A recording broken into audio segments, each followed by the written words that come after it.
this is the district assembly grant training for which you will need to help your clubs get qualified for executing either a district grant or a global grant in 2022, 2023.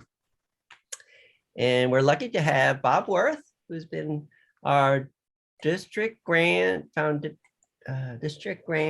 subcommittee chair for our district. This is the second year now, and he will do the presentation and answer your questions. And any of the questions that he can't answer, he'll defer to me. And if I can't, we'll defer to later.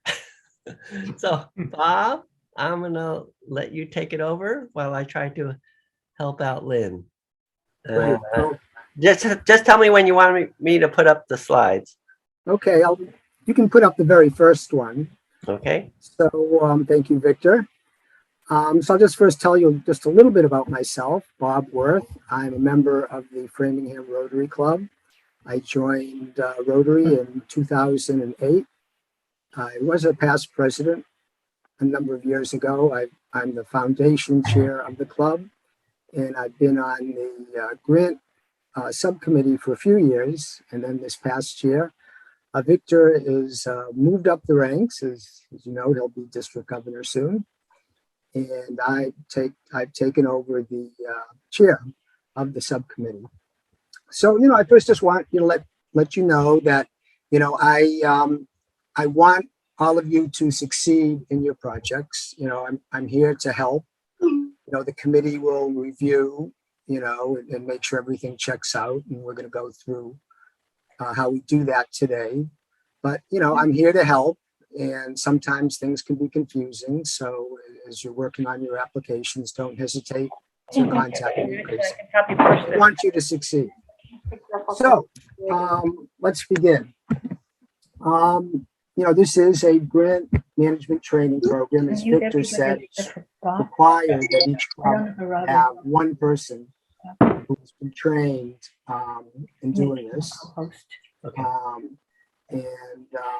At the end of this meeting, all of you, hopefully you stay on until the end, will have satisfied that requirement. And we'll put a little check mark next to your club if you haven't already done that. It's always good to have more than one member of a club who has passed this, but at least you need one, and that's what you're accomplishing today. So, Victor, if we can move to the next screen.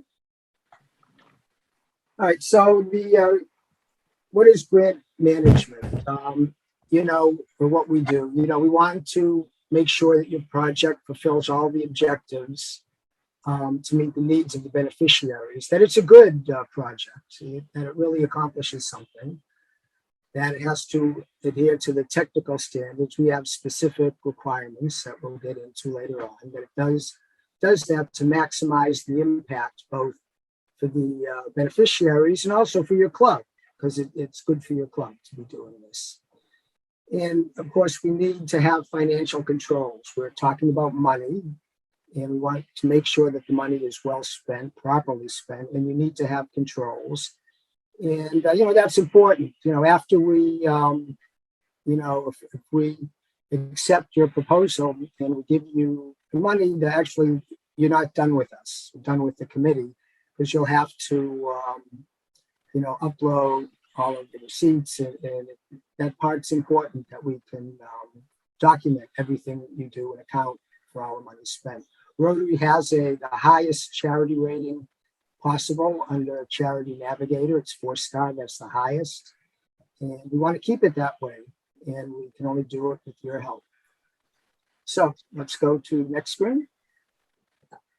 Okay, so today this presentation is divided into 3 parts: an overview of foundation grants, and then the two types of grants that the district and Rotary gives out, and that's district grants. We'll go through district grants are local, and we'll go through the requirements, processes, timeline, grant amount. We'll give you some examples. All of our communication is done through the Club Runner grant module. implementation, a report, and at the end we have to close out the report once we have all of the documents. Global grants are pretty much the same thing. Global grants are a much bigger deal. We'll get into that. But I think today probably many of the clubs here will be applying for district grant. So this is what you should really be focusing on. And a few of you will probably be doing global grants. So as I said, that's more involved, but this is a good place to start familiarizing yourself with what is needed to be done. Next, foundation grants. So with foundation grants, we're learn the purpose of the Rotary Foundation and foundation grants. You'll learn how the grants are funded, and we'll explain the differences between district and global grant types. They are very different, and we'll show you how help you understand how you can participate in the grants, what you have to do to get these grants. Next. So Rotary, I'm sure most of you are familiar with this. It's a large club. It has 1.2 million members, 35,000 clubs, 534 districts, 34 zones, 7 regions. My wife and I this past weekend were in Washington, D.C., and we're just walking along the sidewalk. I think it's across from the U.S. Treasury of all buildings, and there was a big built into the sidewalk, a big, not a decal, but a big ring, or actually it looked more like a pin of Paul Harris. So Paul Harris is recognized by the world and by the United States as someone who accomplished a lot, and we continue in his steps. We try to.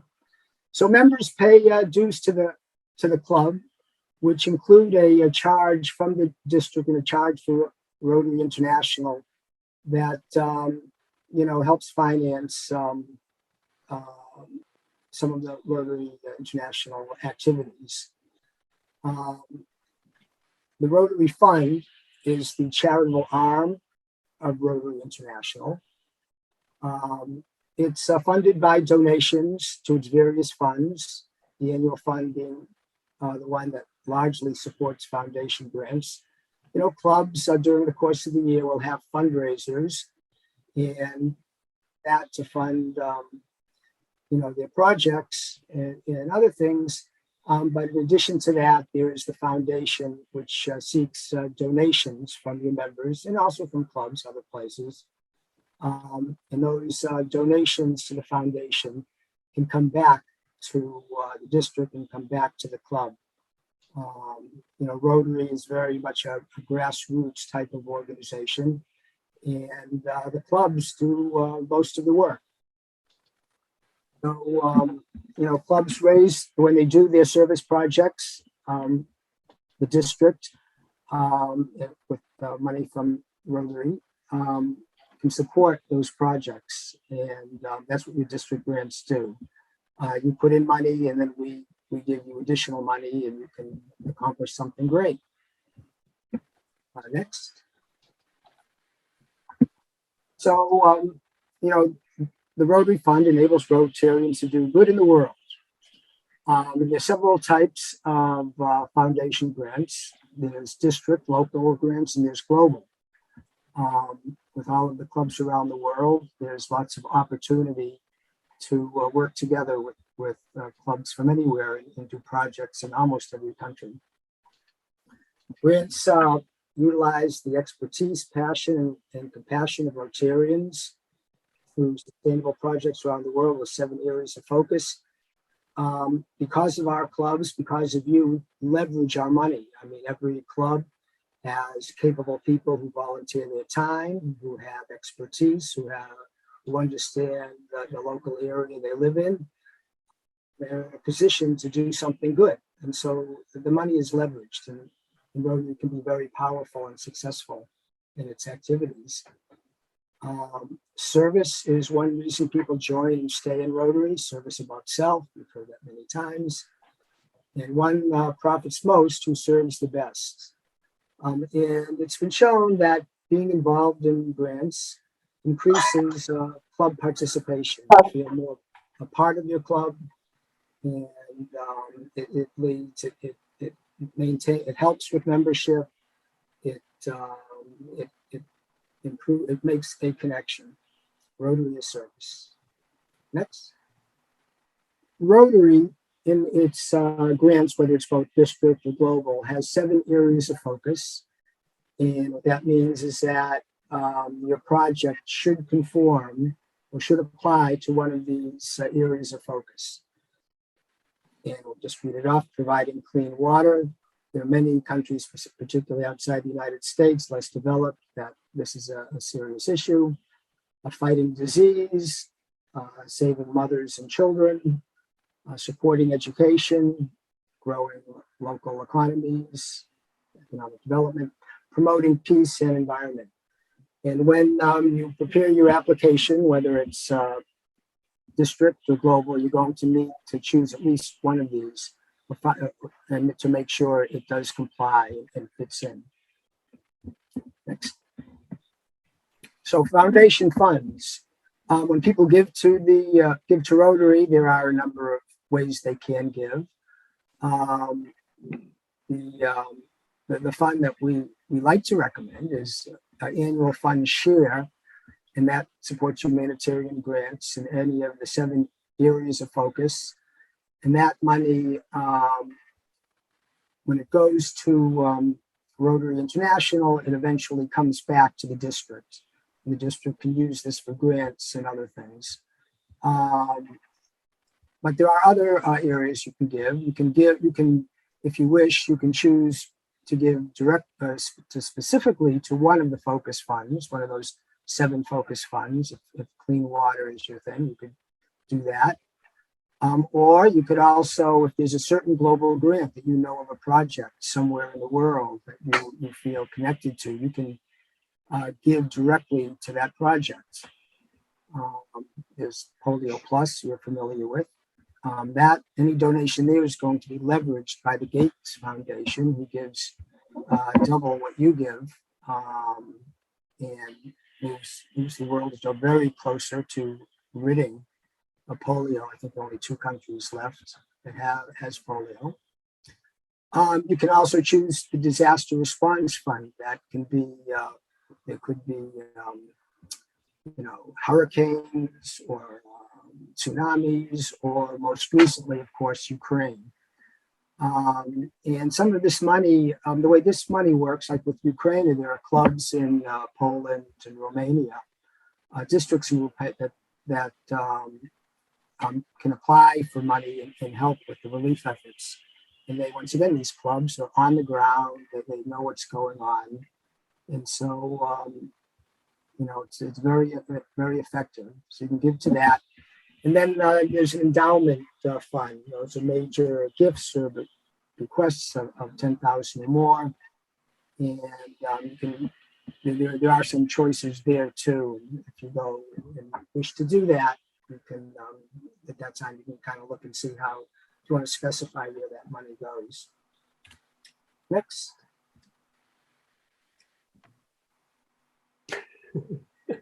So this is an example of how money works its way through the system, and how Rotary handles donations and how it ends up in a project. Say you give $100, that will go into a fund that's held for 3 years. In order to manage that fund, manage the Rotary Fund, Rotary International, there'll be a small administrative deduction of 5% plus interest will be deducted. So after 3 years, that $100 donation yields $95. That is then sent to half to the World Fund and half to the District Designated Fund. District Designated Fund D7910 means it's sent to our district. This money is then divided between global grants and district grants. There may be some other things that goes to, I'm not sure, but most of the money is going to go to these grants. And the district divides it in half. I think the equal amount will go to the district, and equal amount will go to district grants, and equal amount will go to global grants. The other half goes to the World Fund, and then the World Fund also is sent back, can be sent back to the district, to any district, to a global grant project. So this money does come back, but that's going to be for global grants. That's how that works. Next screen.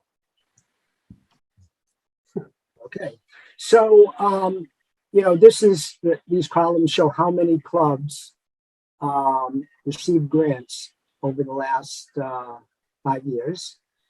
And since I've been on the committee, I think there was 1 year where there were really more requests than we had money for. So I think a few clubs didn't get money. I think the other years, I think we've been able to give money to every club who had a request and reached a certain threshold. We'll get into that later. You have to get a certain score on the rubric to be considered, but more years than not, we have been able to do that. But there's no guarantee that will be the case this year. It depends on how many clubs apply. We do want to give to more clubs than fewer clubs. We want to encourage club participation. So once again, we tried to give to many clubs, but it depends. So as you can see, there are 20 grants last year.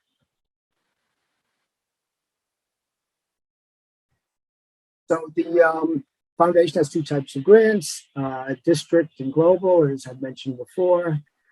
And in the coming year, we'll have about $25,000 that we can distribute for district grants. And we'll have the same, $25,000 that we can give for global grants. And remember, with global grants, it's going to get further supported by the World Fund.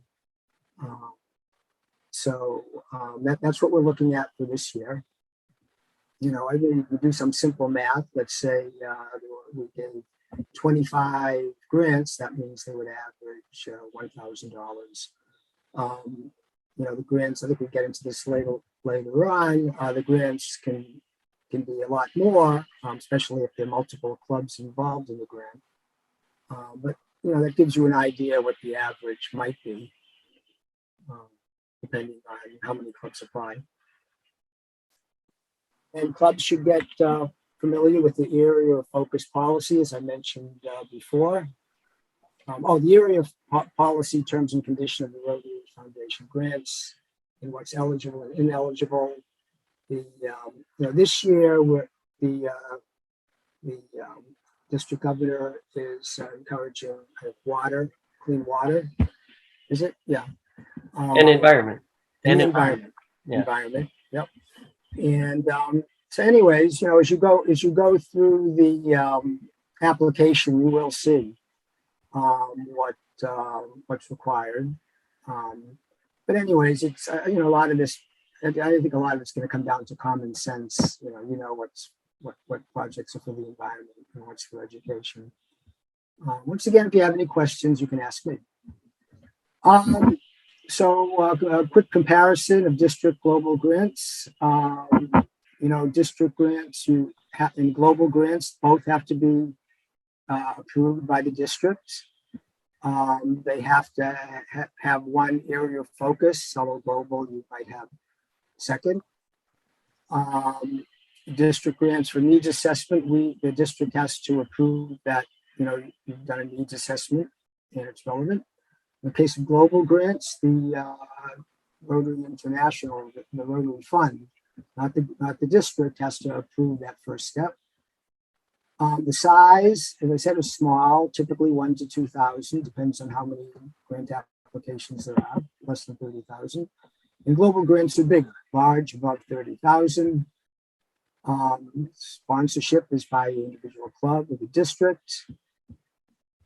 Partner clubs, you can, with district grants, you can do them yourselves. You can sometimes do it with local partners, occasionally with foreign partners, but not very often. With global grants, it's always 2 or more clubs. One would be your club here, and then a club in the country in which your project is. Mostly in your district, but some could be outside overseas. And in global grants, it's always in the country of the whole the district, that foreign country. District clubs, district match to clubs. Yes, the district gives money to both. The World Fund, it does not give it to the district, but the World Fund does donate to, it will give grants to the global grants. The project should be something that's sustainable. It's preferred with the district. With global grants, they look at that very closely. They'll want a very convincing explanation that it can be sustained. Somebody's going to be looking after it. And the final approval for district grants is the district. It starts with the subcommittee that I chair and goes up. And it's the Rotary Foundation that gives the final approval for global grants. So in order for grant participation, there's a few specifics. As I said, there has to be at least one member who's taken this grant management training. You have to sign, the club has to sign the annual club memorandum of understanding. And I think that's signed by the president, the foundation chair, and somebody else, maybe the secretary. No, it can be the president-elect, preferably, or the past president. Okay. So, and the date's wrong there. 2022 to 23. So that you can get to work on right away. You should.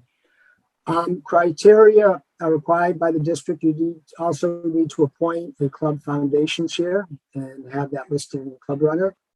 And you need to set a goal for your fundraising for the Rotary Foundation and for annual fund share, and do that in Club Central.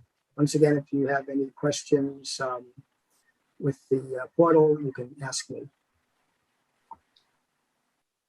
You need to maintain good standing. The club needs to maintain good standing under the district rules. I think your club secretary can tell you that, hopefully. Comply with all the qualification criteria, maintain grant management training, ensure compliance with the club MOU. Nothing in the chat. Sure. Foundation chair and yeah, okay. Foundation grants district decisions. Okay, so we foundation related decisions are recommended. They're recommended by my committee, and some of the decisions that we deal with is how who gets approved and used for the global and district grants and other foundation funds. We'll review procedures for application. We review the procedures that we'll use for scoring the rubric that scores the different proposals. And we'll look at the district-sponsored grants to address common needs in the community. Once we've reviewed the proposals, we make recommendations, and that has to be approved by the District Rotary Foundation Committee, led by Roy Balfour.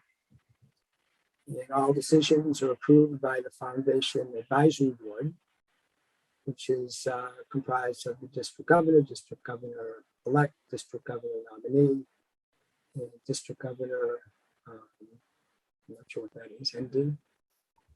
Anyways, next. Module 2, district grants.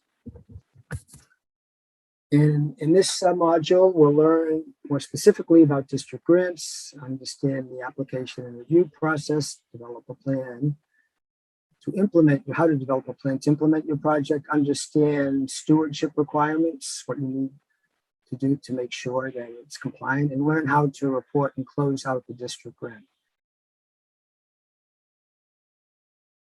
So different district grants can fund small scale and short-term projects that usually address the needs in your community, though it can be done abroad. Overseas projects, maybe in countries without Rotary clubs. All projects have to relate to the mission of Rotary, and it's very important to include the active participation of Rotarians. There can't be any conflict of interest in these projects, because I know people tend to be involved in many projects outside of Rotary. It has to be consistent with Rotary. And Rotarian benefit can benefit financially or personally from the grants. And the benefit cannot be direct to a Rotarian, which I can't go to them, or indirect to an associate of the Rotarian. And the projects, you need to avoid continuous excessive support of any one beneficiary. So year after year, you can't keep giving for the same project. We want you at some point to move on to other projects. So this is the grant subcommittee, and on the committee is our district of incoming district governor and the district governor elect, and the district Rotary Foundation chair, Roy Balfour, and myself, I'm the chair. And in addition, we have the different areas of District 7910. We want to have representation. As you can see, we don't have a complete list, but you can, if you know your area, or I might be reaching out a little bit later on, you know your area, you can join us, because we do have vacancies in areas 4 and 5 and 7. And I have a question: will we send a copy of this recording? Yes.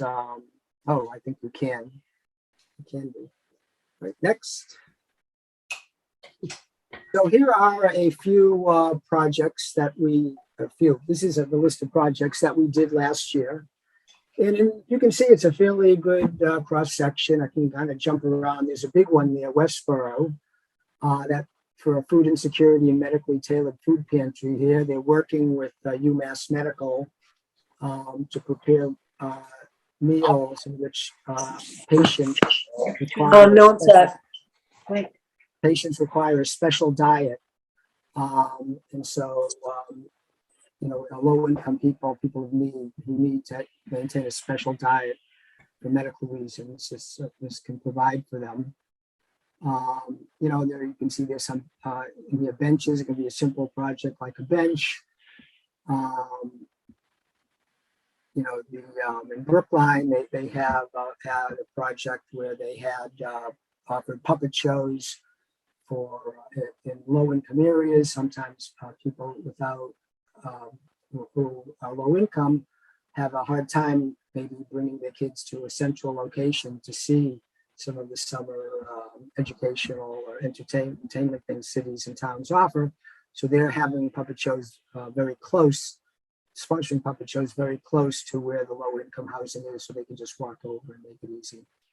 So it's quite a variety of projects. And you can see, once again, that $10,000 you see from Westboro is because there were 4 different clubs who joined in on this. There was 4. And, you know, and so actually the grant, they asked that the budget's 10,000, the grant was 5,500.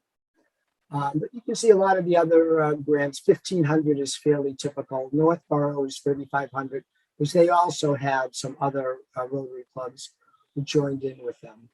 So generally, to get a lot of money, you need a couple of clubs. But you know, you never know. Once again, it depends on how many people are applying. And as I said, 1,500 is probably a common number, but could be less. So next. So yeah, as I mentioned, multi-club involvement, non-Rotarian participation in district groups is encouraged. So, we like that.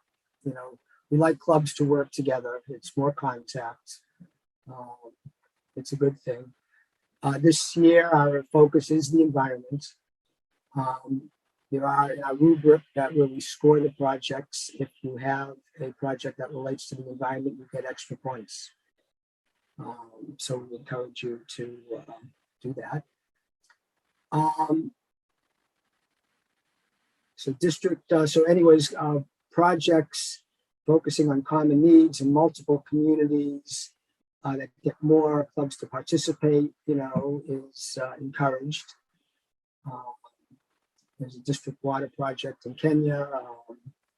Face shield, Rotarian made face shields for COVID-19. Those are a couple of projects that have multiple clubs.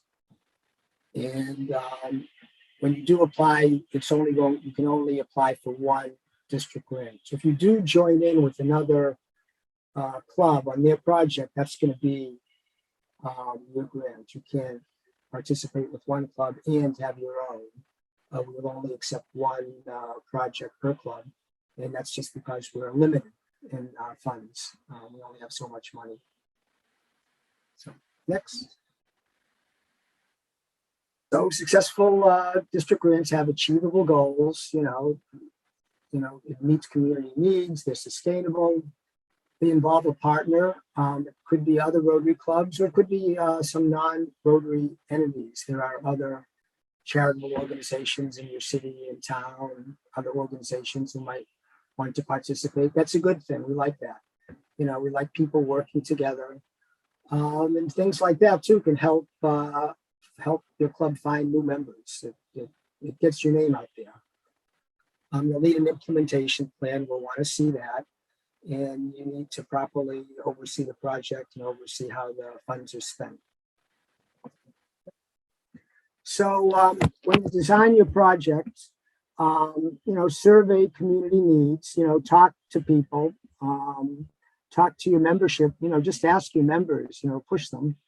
You can get project ideas from other clubs, and try to maximize your score on the rubric. We're going to quickly go look at the rubric, but the more points you get, that's a good way to help design your project to maximize its impact.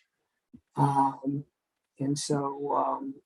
you will be uploading your rubric, and we will be looking at it and checking it. So partnering with community groups and other Rotary clubs also boosts your score. Next. Okay, so this is the rubric, and I'll just quickly buzz through it. On the second column, going down, I'll just kind of focus on that. It says that we consider how many beneficiaries. The more beneficiaries to your project, the more points you get.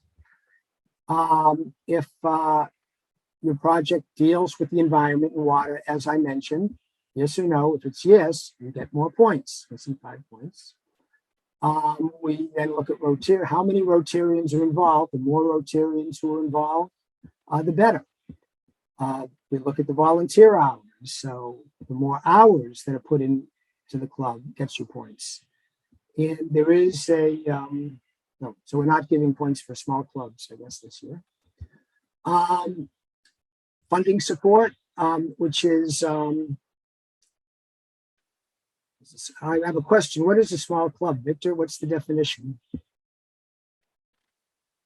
I think it was about 9 members or less. 9 members, okay. But we're not using that in the rubric this year? No, it's there. It's yes or no. It's yeah. Then it says 0 points.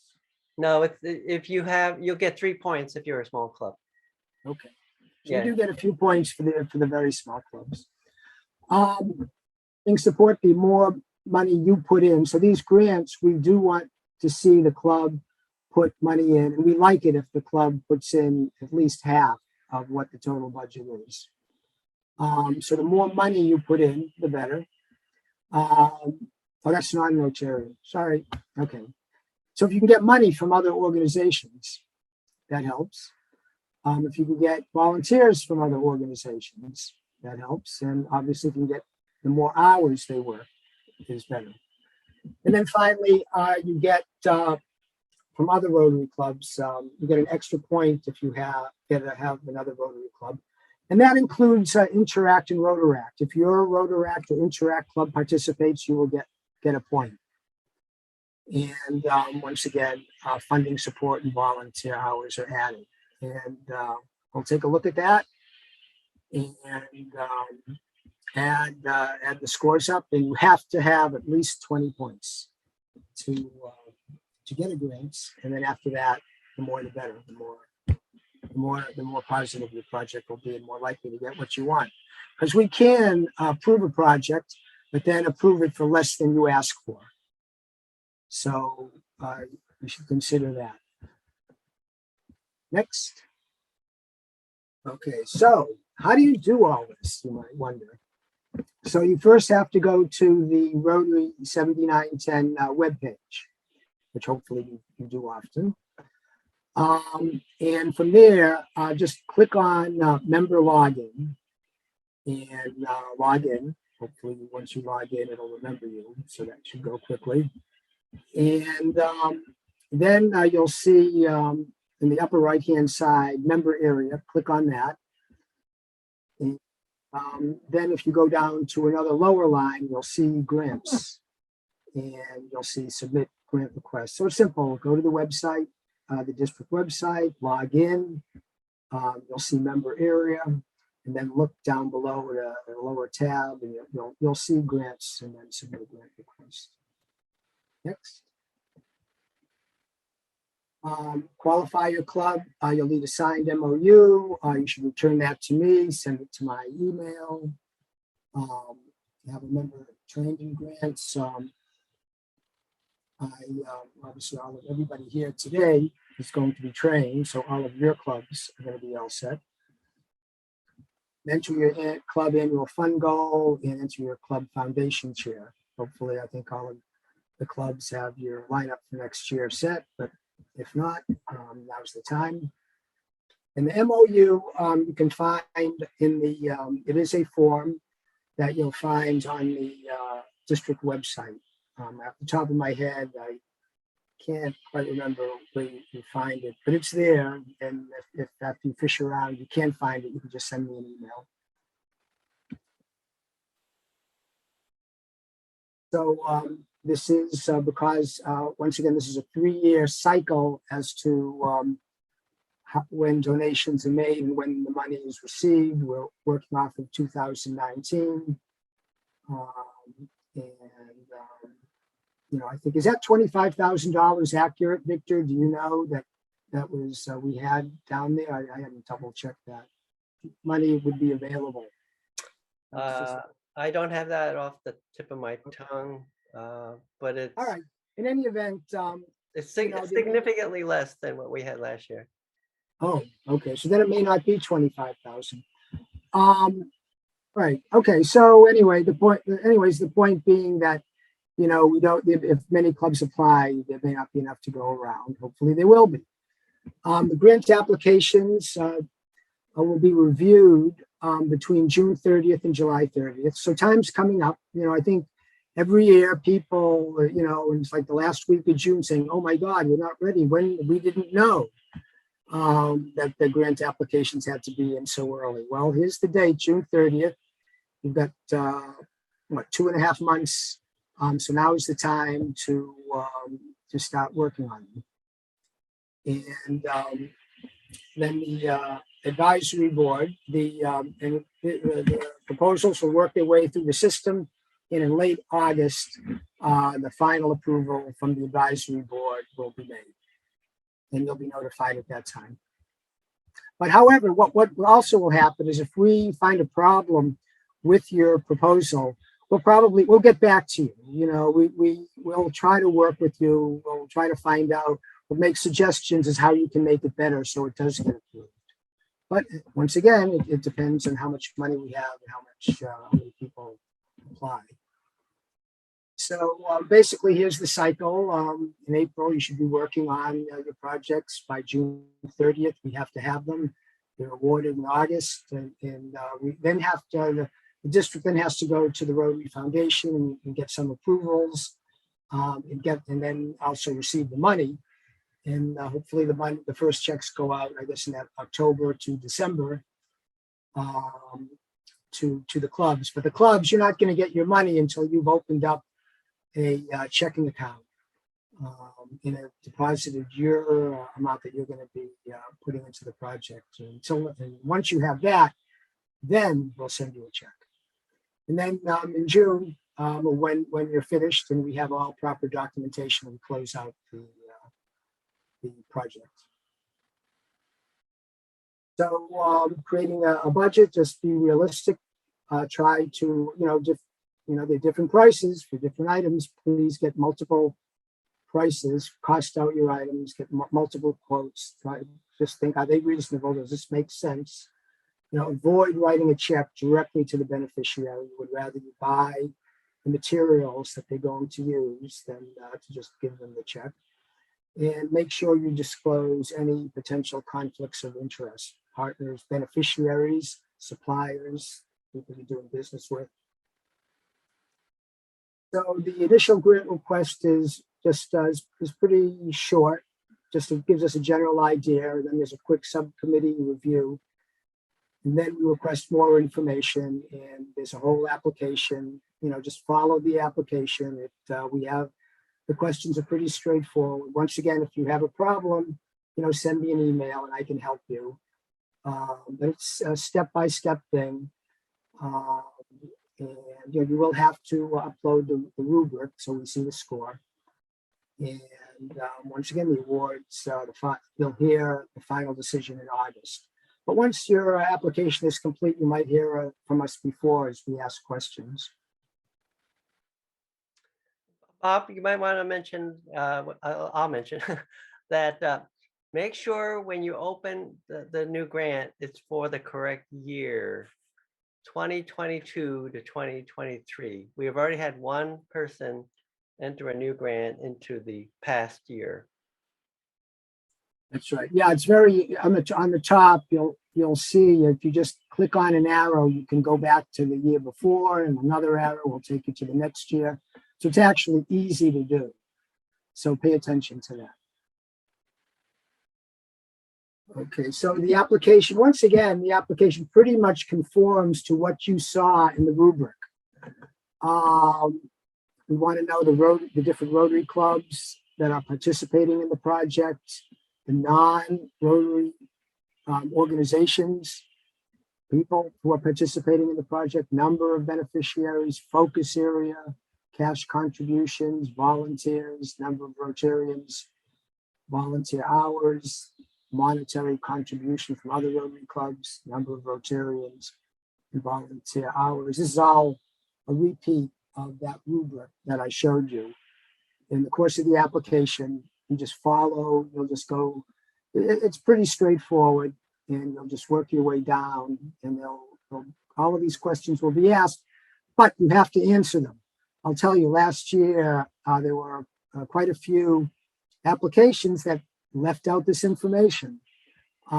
If the questions that you read the questions very carefully, and after you answer them, double check the question to make sure you really answered the questions. We have how many Rotarians, we have how many hours. We're looking for that. And upon receipt of the district grant award notification, you need to have a special account. You cannot use your club's account for your day-to-day operations. You need to have a special account.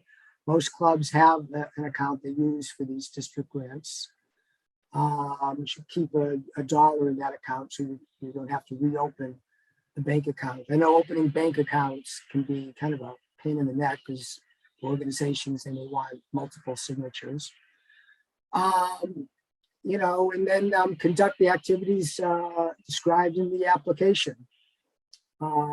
You need to pay all of the expenses out of that account. You shouldn't pay it out of your club's operation account and then reimburse it to district grant account, they should be paid out of the district grant account. And then evaluate the effectiveness of the project, document the activities of the project, pictures and reports, and keep records. All of this information is you're going to need to upload it to the district grant website, but you need to keep the records, retain them physically. And also you should publicize the project on club and district websites, social media, local media. You're doing good. You're doing good stuff, and you want to promote Rotary, and it helps your club. It helps all clubs. The more Rotary gets out there. Next page. So this is the money flow. You have to have an account dedicated for district grants. You put in your deposit. You should have your money in, and then the district grant that the district gives you is deposited. Deposit money from other projects. You can see, over a period of time, write your checks to Rotarians, checks to vendors, checks to organizations. Keep the receipts. And at the end, you should be back down to where you started. So stewardship is the responsible management and oversight of grant funds. Any irregularities, you should let me know. Make sure that Rotarian is supervising the checking account, double checking that money is spent properly, that you've received the goods. Keep good financial records.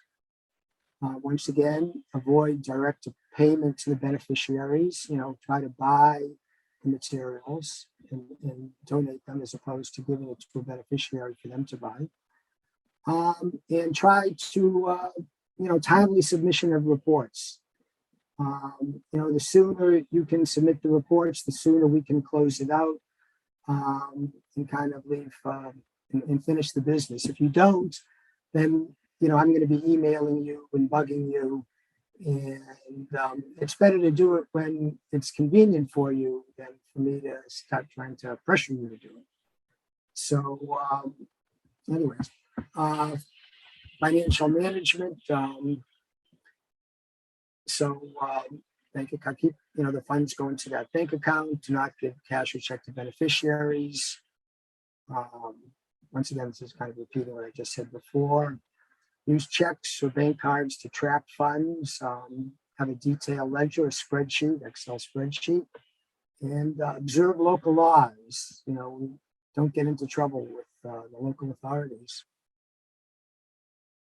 The final report submitted on a line tab. You'll see in the district website, individual project report. It'll ask 6 questions, in which it will ask you to confirm how many Rotarians worked on it, basically to confirm all of the things that you said you were going to do. And then upload any supporting documents. We want to see that final bank statement, that the money going out. We want to see canceled checks, receipts. We want to see photos of the project, acknowledgement letters of the beneficiary, and any public relations. If you can get, if you have something in the newspaper, a write up in the newspaper, if you can upload that, that would be great. Just the more stuff, the better. I don't think we'll run out of memory on the site. It's in the cloud, so full documentation, and the more the better. If you have 10 files to upload, great.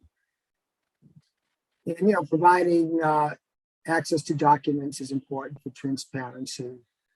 And then keep the documents a hard copy for 5 years. Find a safe place, be organized so you can find it, keep it. That's district grants. We'll move on to global grants. So in this module, we'll learn about global grants and the district rules. We'll understand the application review process. We'll develop a plan. We'll show how to develop a plan to implement your project. understand your responsibilities, and how to report and close out a global grant. Next. Global grants support large international projects with long-term sustainable outcomes in one or more areas of focus of Rotary. These projects have to be in countries where there are Rotary clubs. And you will need a host Rotary club in that country, a local Rotary club in that country to oversee the project. This is our strength, that we do have so many clubs in so many countries, and we can do this. All projects must comply with conflict of interest policy. And once again, this isn't a continuous flow of money to one project. This is going to be one project at a time. So global grants start with a community assessment. What is the need? Will this make a difference? Can the difference be measurable? And it must actively involve Rotarians and community members. You're just not giving money away. You want local involved community members in the planning process, that local Rotary Club. They can create the project plan with you, review it, provide feedback. They're there, you're here. The most successful plans allow Rotarians and community members to take action together. We encourage clubs to work together, and the more clubs that work together, the better. Confirm at the outset that the selected partner club and the district are qualified to participate in global grants. This is not a given. The district and the district grant and the district Rotary Foundation chair can help with that. Some clubs overseas may have an issue. So make sure you confirm that. It's better to look for clubs that have global grant experience. They know the drill. That'll be helpful. This can take a long time. The Rotary Foundation will ask a lot of questions, and they'll kind of know what they need to do. Experience helps. You want to assess community needs with the help of your local club, and the local initiative will help. They know what the situation is on the ground. They'll give you information. Agree on the roles and how you will work together. Now, most typically on global grants, most, if not all, of the money is going to come from you, your club, or from your partner clubs here in the district. But if you can but you want the local club to be involved. If they can give some money, that's good. If they have an active role overseeing or working on the project, that's good. That keeps them involved. Hand up lasts much longer than a handout. It's good. It's going to be good for that club. It's good for you. You'll make a new friend, an international friend. And there should be a clear understanding of stewardship and reporting responsibility of what they should know, what you're looking for in terms of receipts and the proof that the project is done. Obviously most of your communication is in English, but maybe their English isn't very good, so be clear.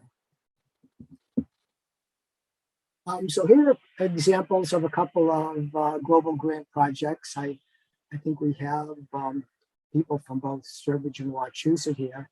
In the Sturbridge Kosovo project, this is a project where they're offering free tissue in a university public hospital to people with calcium issues, and they're providing the equipment, the scanner to do it. They're providing the training, and they even were able to get a former Rotary ambassador to participate in this. And as you can see, their budget is $42,000. They raised money from a couple of other clubs, $9,000. Then they got $18,700 from Rotary International, and there was also money from the district. Another project that was done is in Wachusett. And in this case, they had a project in which they gave a vaccine. They provided a free vaccine for girls, young girls, for the prevention of cervical cancer. And in this project, part of it is giving the vaccine, part of it is just the education to publicize the need, the awareness for vaccines. They do, there are other vaccines that people have received in this community, so they have hopefully a positive view of vaccines. And in this case, this is a really big project, $94,500. We have 6 clubs from the district who've given money, World Fund match of $21,000.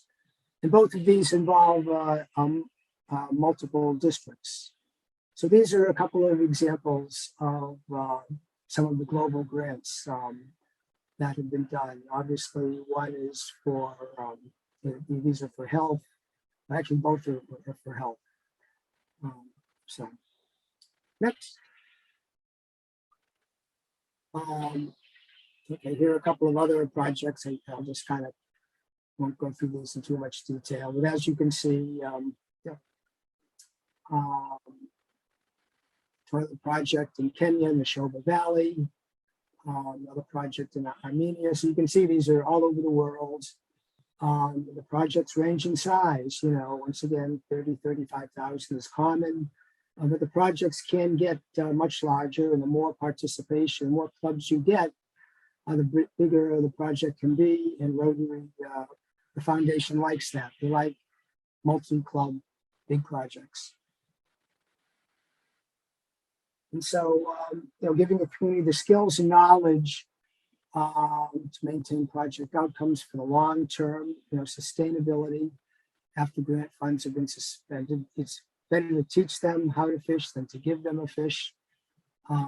Education, long-term impact, those are the best things. Sustainable, and that's something, once again, the Rotary Foundation will look at very carefully. They will ask that question and will need to be convinced of it. Next.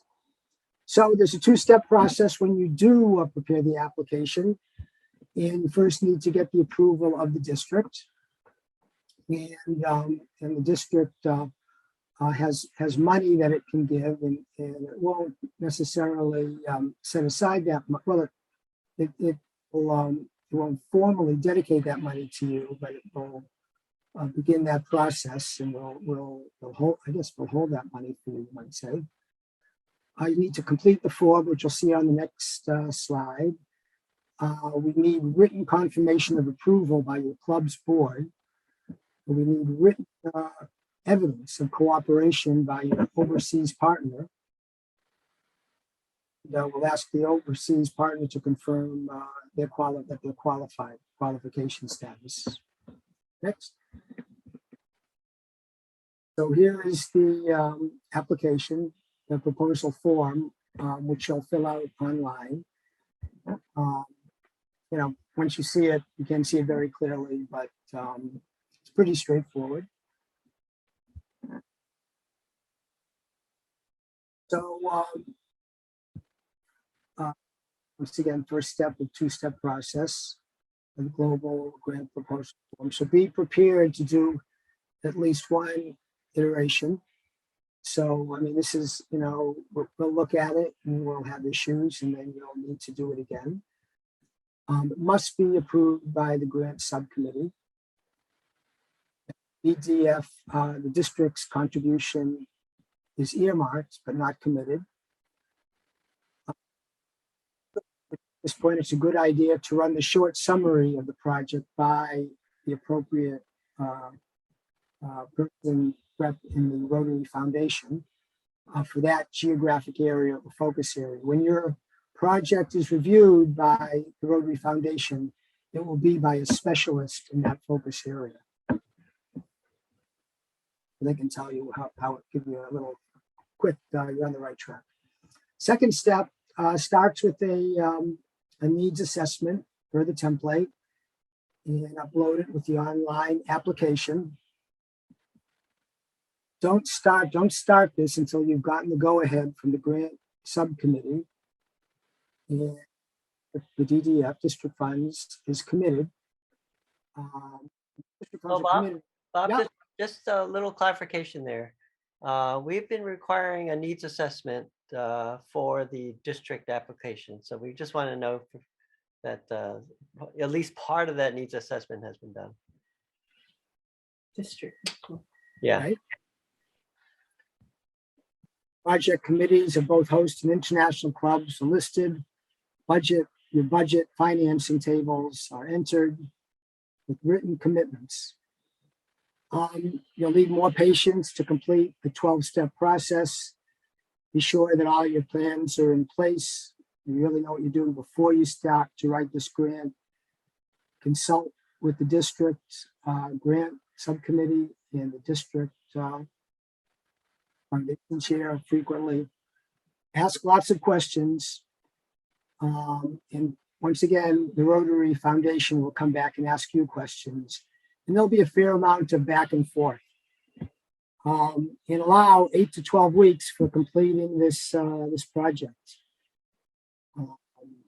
Just to kind of give you an example of some of the types of questions they might ask is, I think on a recent application for a project in Nicaragua, someone from the club wanted to travel there, and the Rotary Foundation wanted confirmation that they would pay their own way, and if once there they were forced to quarantine, that they would pay for all the expenses involved in their quarantining.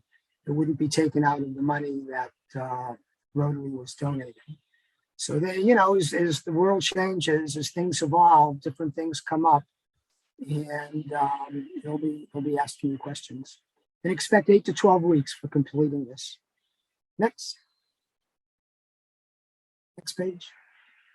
Okay, creating a budget, common sense, be realistic, make sure you get multiple prices for things, make sure they're reasonable, allow for a contingency. Prices may go up. You're dealing with international projects, and if the dollar devalues, maybe they're not going to end up with as much money locally as you think. Maybe the dollar appreciates too. And disclose, once again, conflicts of interest, partners, beneficiaries, suppliers. Next. So the minimum budget for global grant is $30,000. They're large. It'll be matched with district funds and matched 80% with World Fund. International sponsors, that's you, provide at least 30%, but actually a lot of times it's 100%. A lot of times, most, if not all, of the money is coming from you, or coming at least from the United States, the United States Club. And if the local club will put in money, that's really good, because that means they really want to do it. But that doesn't always happen. And funds can be raised from beneficiaries or cooperating organizations, or cannot be raised from beneficiaries or cooperating organizations in exchange for grants. They can only be on the receiving end of the grant. They can't be giving you money. And funds cannot come from other Rotary grants. When Rotary gives a grant, it has to be for the purpose that you applied for. We have a little spreadsheet here, and I guess not too long ago, Rotary started assessing a 5% administrative fee if clubs, if you donated money directly to a project, clubs would hit you for the Rotary Fund would hit you with a 5% fee. But if you simply donate that money to share, the annual share, then there's no, and then the district simply turns around and gives you that money when the from the DDF, then there is no fee. So it's kind of a way to get around administrative fees. I guess other districts do this. It's kind of Bob, technical. Yeah. yeah, there was another huge reason why we're doing this. Two reasons. One is the TRF decided a couple years ago to stop matching the club contributions. So we lost that amount of match. So to enable the clubs to kind of get the same amount of money for the same amount of money that they were putting forth, we decided to put forth the plan to use our DDF, which is matched 80% by the World Fund. So in exchange for that DDF, we're asking them to donate that equivalent amount to the Rotary Foundation annual fund share. So that's how this all came about. Can I ask a clarifying question? Because this is where it gets confusing. Yeah. So when you do your funding table on the global grant, yeah, you're saying club cash can't be put in, or it just won't be matched? It just won't be matched.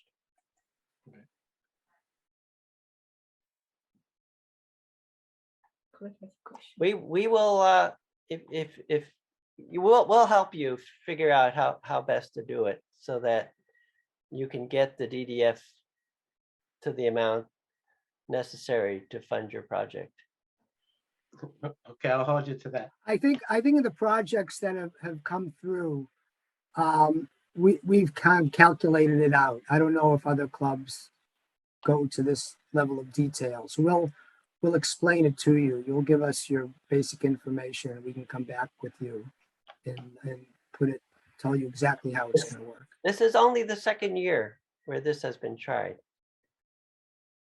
But the idea is the more we have the clubs donate over and above what they normally contribute, that boosts our DDF 3 years down the line because our donations to TRF have increased by these amounts.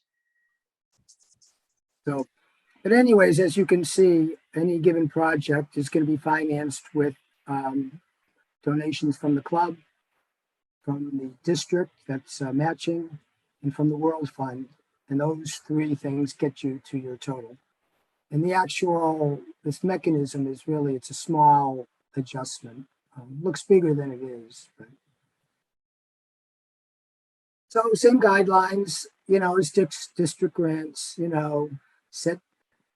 think about your goals, be something that's measurable that you can really evaluate it afterwards, achievable, realistic, time specific, be responsible, make sure you can account for everything.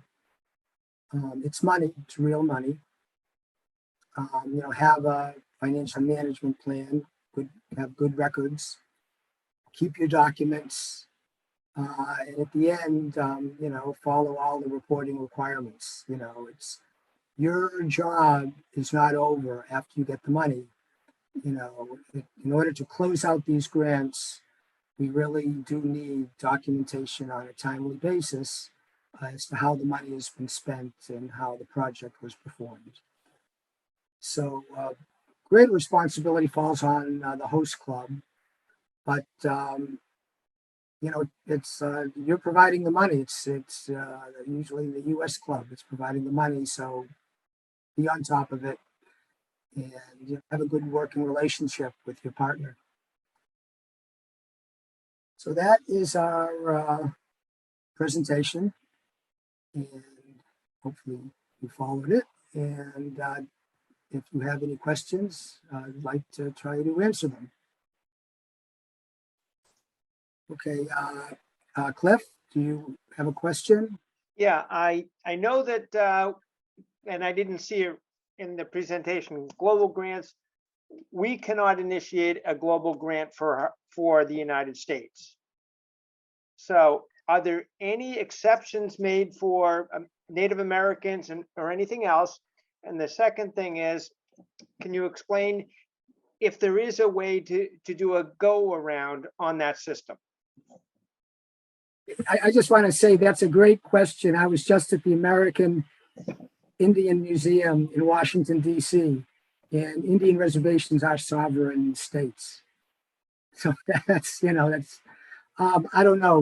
Victor, can you answer that? Or I have some input because I did a global grant that supposed to take place in the United States.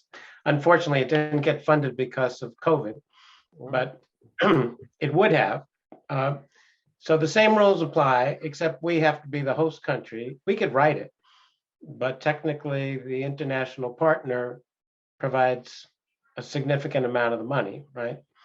And the same formulas apply, and it just gets done here. And there are some situations with some action groups where everybody in the world is kind of acting together to solve a problem, and there are times when it makes more sense to do it here. So you can get cooperation from other clubs around the world, and they can benefit from the results, and it can be duplicated in their country as well. So there are times that when it can be done. As far as the American Indian, I think that's a great example. If you could get an international partner to put up some money for it, and maybe you could reciprocate with doing something in their country. but yeah, so I guess I think as the project comes along, we can sort that out, Cliff. I guess that's the. Any other question? No, but may I add one other thing that's just happened to this district that has never happened before? There's another category of grants that you didn't list, and it's called disaster grants. Does anybody here raise your hand ever know what those are? I did. The disaster response. You mean there's the disaster response fund? No, it's not the fund. It's getting a grant. The disaster grants are function completely differently. They don't require funding whatsoever. In other words, if you're in an area of a disaster, you're currently allowed up to $50,000 for a disaster grant process. If you're adjacent to or near or somewhere close, the grant amount is $25,000. This district did something that was historic and has never been done before. The Rotary Club of Western Wayland applied for a disaster grant to help Ukraine to acquire medical supplies. They went through the application process with RI, and it took our Rotary International 5 hours to approve it. So the speed with which disaster grants are processed is quite different. And it doesn't require funding. It's $25,000 if you're not in the immediate disaster area. It's $50,000 if you are in the disaster area. And by the way, this end of this week, because the Rotary Foundation Board is meeting this week, they may be raising that $50,000 to $100,000. Just stay tuned. We'll give you an update on that one. That was done primarily on an exception basis because Massachusetts is not in the middle of a disaster. So how did we get a disaster grant? Well, Katya, do you want to speak to that? So what we did, and hi, my name is Katya Portnoy. I was with Western Wayland. What we did, and this project is very near and dear to my heart, as I was born in St. Petersburg, Russia, and my husband is from Ukraine. Half of our friends are Ukrainian, and every day we're getting feedback of friends and families in bomb shelters, getting bombed, not being able to come out, running out of water, running out of food. It was absolutely heartbreaking. And it's been 6 weeks since February 24th. I have not had a day off. I'm not going to lie to you guys. So what we did was these grants, right, are there for the affected areas. And we said, guys, the affected areas are going to be flooded with refugees. They will have to triage where those funds go. And those funds are going to go towards food and water.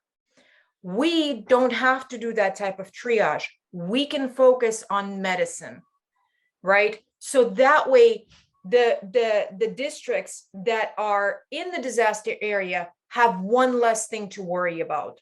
So that's exactly what we did. We applied for that disaster grant based upon the actual need. We proved that there is a great need. And what we did was we partnered with not only other Rotarians in Ukraine, we also partnered with doctors in the area, as well as we got the actual list from the Ministry of Health of Ukraine as to what the medicines are needed, what medical supplies are needed urgently. And then based upon that, we said, okay, we can get X amount of supplies. This is what we can do for this amount of money. And that allowed us also negotiating power as well, right? And then we applied for the grant and we got the approval, for which I am eternally grateful. Roy was there on Saturday. We were packing up the materials. We were working and sweating, but we got the job done, right? Roy, did I miss anything? No, just other than the fact that it's a category of grant that we don't normally deal with, because obviously Massachusetts doesn't have disasters. Although, if you remember a few years ago, there was a hurricane, remember, in New England, remember that a few years ago? And there was $300,000 used for the disaster grant in the United States. But it's not our normal cup of tea. The only reason why that got approved as an exception is because we were able to get the doctors to describe exactly what they needed. And we got the local Boston, and by the way, it was actually a Massachusetts doctor group that actually had doctors in the immediate area so they could communicate what was really needed. And these medications you don't pick off the grocery shelf. These require doctor prescriptions in order to get.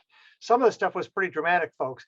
I don't know if you've ever been involved in having to see what Katya and I saw.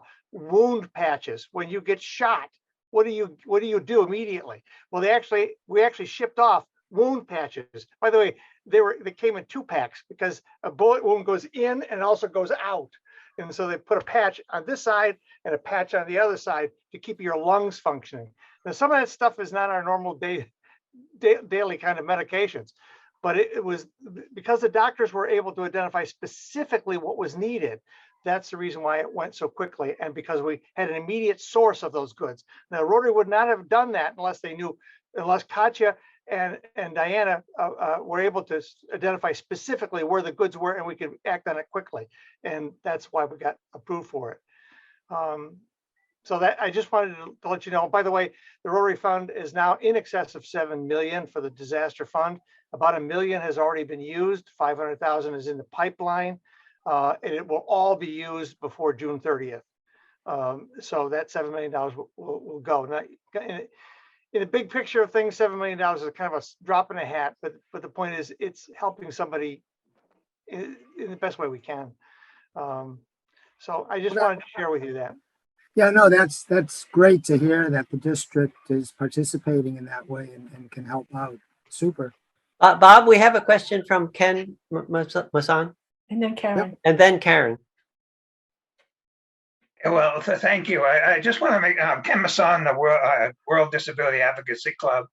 I want to get back to district grants and just talk a second about that. So I understand that we have to get the application in by June 1st. And yeah, right. Got it. So does the club then have to have matching grants to that application?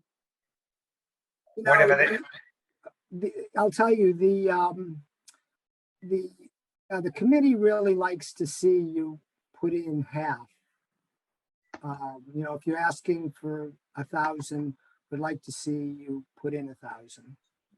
Okay, and there may be exceptions to that, but that's what we like. And a lot of times they do. They put in more than half, and So- that the money doesn't have to go in on June 30th. No, you need to put the money in before we send you the money, which may not be until October or November. Okay, good. Because I mean, we're a fairly new club, so we're still raising our funds now, so we may not have that money by June 30th. That's why I'm asking. Right. And if it turns out that you don't raise the money until January or February, that's okay. We're not going to give you the money until you raise it, but it's when you get the money, once it's there, we'll do it. Okay, thank you. Yeah, Roy, I had a question. What was the total amount that we provided for medical purposes Uh, from they- our district? Yeah, in the disaster grant, which does not require you to come up with not even one nickel. Okay. Okay, We didn't but what did spend- we come up? What did our district, what were we as a district responsible for, from having the disaster from RI? No, Oh, I mean, well, no, the disaster. the overall, Yeah, let me clarify. The disaster grant itself didn't require our district to come up with anything. Now, Right. just so you also know, they're running a special report. Rotary International is running a special report because we need to get the money in by April 30th, because after April 30th, the disaster grant process goes back to its normal, who's got the priority. So all the money going in before April 30th is donated to Ukraine. We don't know at this moment what that dollar amount is, but we've gotten Okay. ahead of the Rotary Foundation to run a special report for our district as to what our district, as well as the other 6 co-sponsors of the Ukraine movement, collectively have raised. And Okay. by the way, are you all familiar with the Cummings donation? Anybody shake your hand? I heard that we had a huge donation from a non-Rotarian. Yes, that therein, Karen, you just said 1,000 times what the importance of this conversation is. And even on your district grants and your global grants, the most important element is to share what Rotary is doing with your neighbors. In fact, the Bedford Club, we did a little talk about what's going on in Rotary and what the need was. The Rotarian in the Bedford Club the following day spoke to his friend, and 2 days later, we had a $100,000 check. Amazing, absolutely amazing. I'm trying to tell you guys, it's not the Rotarian who came up with the money, it's the non-Rotarian. The importance of talking about what Rotary does with these grants is sharing it with the non-Rotarians. You'd be Yeah. surprised as to what the impact is. Yeah, thank you, Roy. Let's hope you have the same magic when you speak to our club on the 26th. I plan on having the newspapers there, so We'll try. great, Well- thank you. And watch, that just happened again this week. Did it not catch you? There's a guest at the Rotary Club of Western Wayland who listened to your story, and what happened? Okay, to be quite honest, I'm not usually one that gets overwhelmed with emotion, and I'm very good at public speaking. So full disclosure, I got overwhelmed with emotion and almost cried twice in my presentation, which was quite embarrassing. I'm not gonna lie to you guys. But yes, as soon as we explained the situation, we did get $1,000 donation on the spot. It was absolutely fantastic. Again, the cornerstone of this whole training session is, yes, there's a lot of mechanics in terms of administration, but Robert and his team will help you through that. Don't sweat that. Everybody will help you walk through that process. It's sharing with the non-Rotarians what it is you're doing in your community. It's the most motivational element of all of this. Thank you very much, Roy. Alexander Vera has her hand up. So for the disaster grants, is there a specific amount of time that, say is maximum that has passed, that the disaster has passed, that we cannot apply for that grant? Well, in the case Or of does it have to be like, say the disaster like within a year? Here, it is, again, disaster grants are quite rare, but right now, for example, in the case of the Ukraine, I'm going to use that as an example. All the money that's going to be raised between now and April 30th will go toward Ukraine, but it all must be spent by June 30th. So there is time frames. The disaster has to be imminent. And if you think about this, just like you would if you went into a doctor's or you went into a hospital emergency room, it's all triage. What things needed first? Do you know what I mean? If you need paint to paint your building, that's not a disaster grant. Do you know what I mean? It's medications, food, water, clothing, immediate needs. So again, if there's a residual from a disaster grant, you can apply for it, but the odds are kind of slim and none because usually it's things that are resolved within several months. Okay, thank you. By the way, I hate to say this, but this one isn't going to be over in several months. This is this man-made disaster we've created. I have something that you folks might be interested in that relates to global grants. When we did our first Kosovo project as a global grant, we were shipping surgical instruments that we bought in the United States, and we were shipping those to a teaching hospital in Kosovo. What we discovered, we have a retired National Guard colonel in our club, and he pointed out to us that the National Guard will fly equipment of a humanitarian nature to other countries free of charge. So we tried it, and what I'm trying to tell you is how this works. Essentially, the National Guard of each of the states has adopted at least one low-income country. Kosovo is certainly qualified for that. And the question is, what do they do? In the case, the Iowa National Guard is the one that was assigned to Kosovo, and they then flew the surgical instruments there. The Rotarians and the National Guard at the air base in Kosovo literally hand-delivered those instruments directly into the hands of the surgeon at the hospital. We have the evidence of that photographically. So my point is this: if you have a need to transport equipment of that from one country to another, particularly if it's from the States, it's worthwhile finding out whether one of the National Guards in the United States has in fact adopted that country. And what you would say, for example, as with the Kosovo project, the Iowa National Guard were the ones, then what we had to do is basically get the manufacturer not to ship the equipment to us in Sturbridge, but to ship it directly to the Iowa National Guard. And that way, the cost of transportation to the National Guard was covered. So it's just a thought, it may just be on the odd chance that it'll work for you. Also, these district grants and global grants, I can't stress enough, try to engage other organizations outside of your club. Yeah, look, $1,500 doesn't sound like a lot of money, but you know what's interesting is if you go to if you have a particular project, a district grant project you're working on that's affecting the community, sometimes you can go to area businesses and basically ask them, hey, look, if you donate X, we can get a disaster grant to match it. So you can actually amplify the impact of your district grant by engaging local businesses and community leaders. I think a lot of us have done that, haven't you? John, you've done it. The dictionary project is a good example. So Roy, now that the district has applied for a disaster grant, can they not apply for another one? It's unlimited until it runs out of money. Because I'm asking, we've been trying to get crutches to Ukraine for people with disabilities and people that have lost limbs. And is that something we could consider? Yeah. There's a number of organizations. Unfortunately, Katja had to leave, but yeah, let's bring that up, Ken. Okay. Let's bring that up because it doesn't watch. Sometimes it doesn't even need money. Sometimes it's just who you know. So in essence, there might be a Ukrainian.